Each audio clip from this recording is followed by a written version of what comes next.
Hey everyone, and welcome. Today we're going to be talking about the film Soul. Fun fact, Pixar hides a little nod to each of their next films within their current films. In Soul, we see this when Joe and 22 are walking past a travel agency. We see two flyers, one that says Visit Poderoso, the other one says Fly Luca Airlines. This is because the next film is called Luca, and the main character's name is Luca Poderoso. This film came out in 2020 and stars Jaimie Foxx, Tina Fey, and Angela Bassett, and was directed by Pete Docter. So, without further ado, let's get right into it.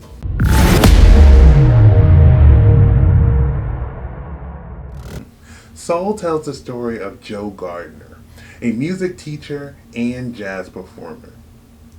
He gets the chance of a lifetime when he is given the opportunity to play with Dorothea Williams. Once Joe finds out that he gets this gig, he is walking and falls down a hole where his soul is separated from his body.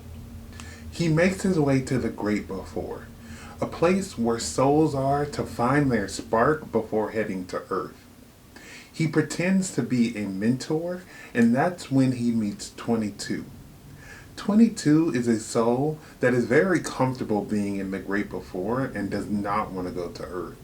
Joe works with 22 to get back to Earth, but on their journey, Joe accidentally ends up in the body of a cat while 22 ends up in Joe's body. On their journey to get Joe back into his body, 22 finds out that life on Earth really isn't that bad. By the end of the film, Joe and 22 come to find out that there's so much to live for, so just spend your time doing things that you love. I love the voice cast in this film. They really got some legendary performers. You have Jaimie Foxx, who has been in Ray and Django Unchained. Tina Fey, who was in Mean Girls and Saturday Night Live. Graham Norton, who hosts The Graham Norton Show. Rachel House, who was in Moana and Thor Ragnarok.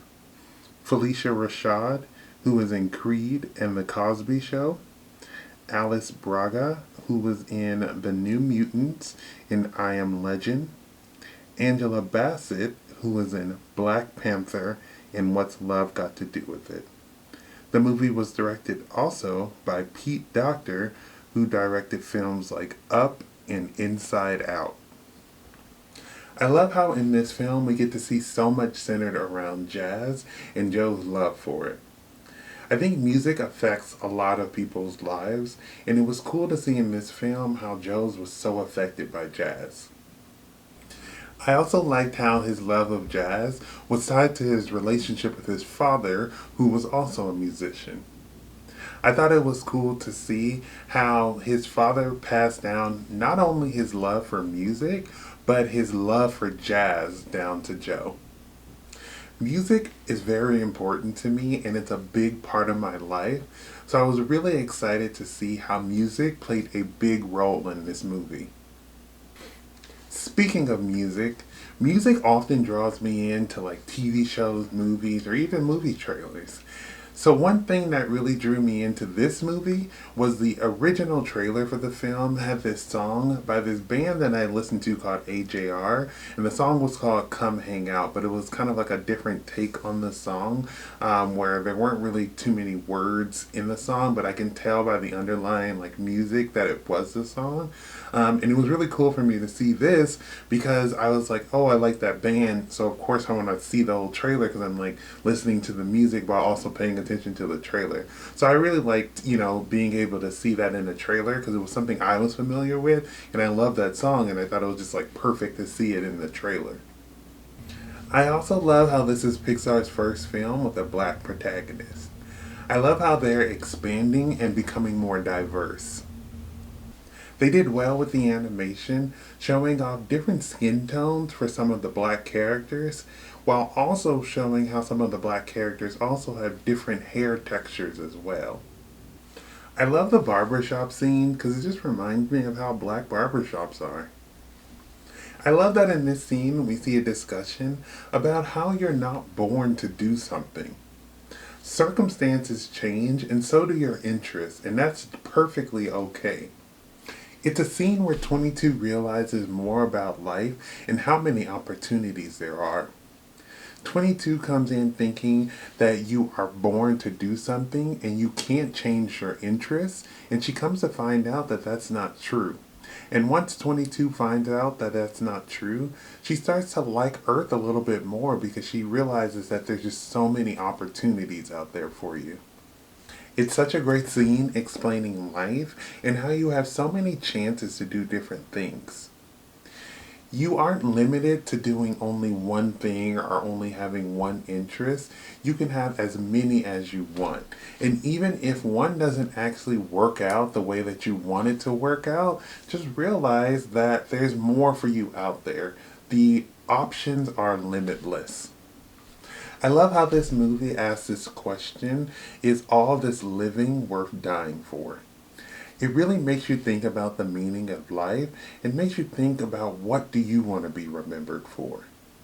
I think it's a really cool message to remind the viewer to make sure that you're getting the most out of your life. Just do what you love, and that will definitely fulfill you and make you feel like you've lived your best life. But this film also shows how it's okay to not know where you're going. We see that Joe knows exactly what his path is and what he wants to do, but 22, on the other hand, doesn't know what their path is and just doesn't know what they want to do. 22 got comfortable and was scared to change her routine, but once she found something she liked, she was okay with it. I love to see how she was unaware of where she was going, but she found little things along the way that she liked, and this eventually led her to make the decision that she was ready to leave the great before and go to Earth. My favorite scene in this movie is when 22 decides she wants to stay on Earth after experiencing it with Joe. She finds happiness in these little small things that may not seem monumental to most people, but for 22, there's some of the things that really opened her eyes and changed her mind about what Earth can offer. It's a scene in which she finally realizes that on Earth, the opportunities are endless, and you have so many things that you can do on Earth, and you can really just tackle whatever you want, and you may fail at some, but it's okay, and you can just pick it up and do something else. I thought Soul was a great movie. Pixar just never fails to impress. Pixar makes these movies that on the surface are for kids, but they have a deeper meaning for adults that really makes you think. It's kind of like a Trojan horse. This movie really makes you think about the meaning of life and encourages you to do things that will bring out the real you. I really like this movie. It was funny with a great message. Definitely watch this movie, and you'll probably be reminded to make sure that you are doing something that you genuinely love and just living your best life. Thank you for watching. I would love to hear your thoughts down below in the comments. If you have not subscribed to my page, please do so you can keep up to date with more of my videos. But besides that, everyone stay safe, have fun, and goodbye.